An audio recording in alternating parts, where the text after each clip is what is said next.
First, you talk about the injustices which prevail in the so-called communist countries, and then the free societies which exist in the capitalist countries and the wealth that has been created there.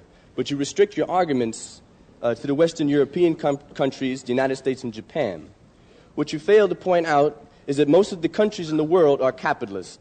That is, the means of production are owned privately, or the accumulation of wealth is privately accumulated.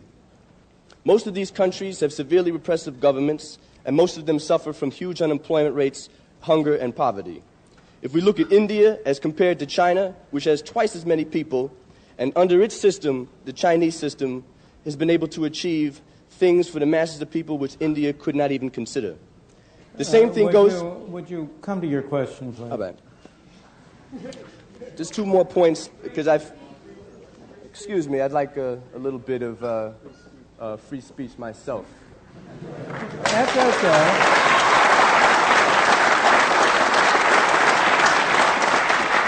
We don't want to deny you free speech. We just want to have as many people as possible. Thank you very much. And I think we've I agree with you, so let me finish. Sure. All right. The problem which a lot of us feel is, first, you did not mention, in terms of the countries you were pinpointing, such barbarous countries as South Africa and Zimbabwe.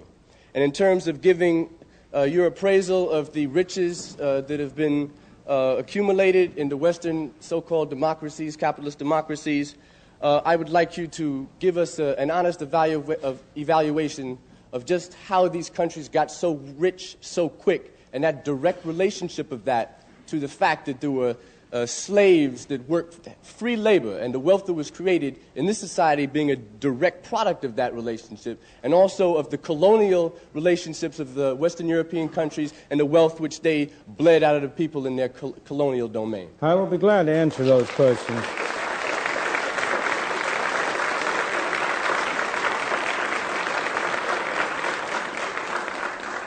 First of all, there's a sense in which every country in the world is capitalist. Soviet Union is capitalist. Every country in the world has large capital under control. And the real question is, of course, the organization whereby the capital is controlled.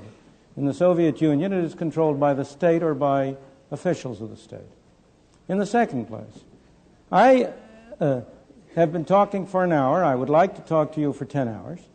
In a full discussion, I would certainly agree with you that capitalism is not a sufficient condition for freedom. It's a necessary condition for freedom. I never said that wherever you had capitalism, you had freedom. I never said that. I never made that statement. I made the opposite statement. Wherever you had freedom, you had capitalism. Capitalism is a necessary condition for freedom, but not a sufficient condition for freedom. In addition, you need relatively broad access to capital and a relatively free market. Again, relatively. You need competition. I usually refer to it as competitive capitalism to distinguish it from certain kinds of systems which have been capitalist and have all of the bad qualities that you describe. In the second place, because I don't want to take too much time, to go to your final points. In the second place, it simply is not true that the enormous increase in the well-being of the free countries of the West arose out of slavery. Slavery was a blot on our scutcheon, there is no question. And of course, it was a disgrace to this country to have had slavery as long as it did. But if you take Britain, which did not have slavery, I'm going to go to the colonies, that's the next point. I'm trying to take one point at a time. The gentleman made two separate points. One had to do with slavery, and one had to do with colonies. Britain did not have slaves. Japan did not have slaves in the 100 years since the Meiji Restoration. Hong Kong today does not have slaves. And you ask yourself, if you want to know how people feel, ordinary people feel about different systems, you ask how they vote with their feet. And you ask whether it's Hong Kong that has to put up police to keep people from Hong Kong going into China, or it's China that has to put up police to keep people from China going into Hong Kong. So look at the way people vote with their feet before you judge which society gives them better conditions. But in any event,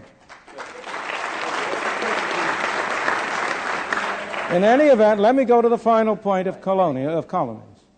In the first place, it's not true that the wealth or the benefits of the West derive from exploiting the colonies. The facts are against you. The reason why you say that is because it is so hard for people to get out of the notion that life is a zero-sum game. They think if one man benefits, another must lose. But in a free market, both people can benefit. Now, if you take the case of Africa, the wheel had not been invented in parts of Africa by the end of the 19th century. The number of people in Africa and their average conditions of life in Africa have grown enormously as a result of their contacts with the West. Don't know your history, sir. Well, I would say you don't know your facts, sir. In the case of India, which is a very famous case, if you look again at the facts, all of the studies have shown that it cost Britain more to maintain India. These are some famous studies by Jacob Viner, which went into the details of it in great detail. Colonialism has always cost the mother country more than it ever gotten any direct or indirect economic benefits. So far as India was concerned, the history of India is divided into three periods. The period of British rule in the 19th and early 20th century, when there was very real progress in the standard of life of the people of India. The period of the 20s and the 30s, when there was a great struggle against Britain and for independence, when there was essential stagnation in India and there was no growth. The period since the creation of independence in 1948, when you have had a highly centralized government, when unfortunately it was Harold Lasky and not Adam Smith, who was the most respected intellectual figure in India, when the Indian people have lost, not improved, when the average amount of food and so on has been going down, not up. The people of India have been worse off under independent, non-colonial government than they had been before. So, colonialism. Well, first of all, do you have colonialism today? You have the classic colonialism behind the